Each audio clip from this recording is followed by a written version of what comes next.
तुमचं मूल ज्या शाळेत जातंय तिथे क्रीडा शिक्षक आहेत का? एकदा तपासून पहा. कारण क्रीडा शिक्षक ज्या शाळेत नसतील त्या शाळांची मान्यताच आता रद्द होणार आहे. तसा इशारा क्रीडा व युवक कल्याण मंत्री माणिकराव कोकाटे यांनी दिलाय. त्यांनी दिलेल्या माहितीनुसार राज्यातील सर्व अल्पसंख्याक शाळांमध्ये आता क्रीडा शिक्षक असणं बंधनकारक करण्यात आले.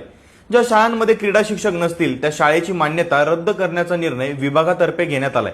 म्हणजेच आता क्रीडा विषय फक्त नावापुरता राहणार नाही, तर प्रत्येक शाळेत त्याला प्रत्यक्षातही महत्त्व मिळणार आहे. देशातील तब्बल 65% लोकसंख्या ही तरुण वर्गाची आहे आणि या तरुणांना खेळाच्या माध्यमातून प्रोत्साहन देण्यासाठी राज्य सरकारने अनेक उपक्रम हाती घेतलेत.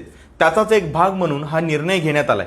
भविष्यात प्रत्येक जिल्ह्यात क्रीडा संकुल उभारण्यात येणार असून त्या संकुलांना शाळा आणि महाविद्यालयांशी जोडण्यात येणार आहे. म्हणजे विद्यार्थ्यांना नियमित सरावासाठी स्वतंत्र सुविधा उपलब्ध होणार आहेत. याशिवाय मुंबईत वक्फ बोर्डाच्या जागांवर खेळण्यासाठी मैदानं उपलब्ध करून दिली जाणार आहेत. यासोबतच आपल्या भारतीय खेळाडूंना कतारमध्ये प्रशिक्षणासाठी मैदानं मिळावीत म्हणून कतार सरकारसोबत करार करण्याची प्रक्रिया सुद्धा सुरू आहे. क्रीडा शिक्षकांची नियुक्ती, नवे क्रीडा संकुल आणि आंतरराष्ट्रीय प्रशिक्षण हे सगळं मिळून महाराष्ट्रातला क्रीडा क्षेत्राचा चेहरा बदलण्याच्या दिशेने हे एक मोठं पाऊल ठरू शकतं.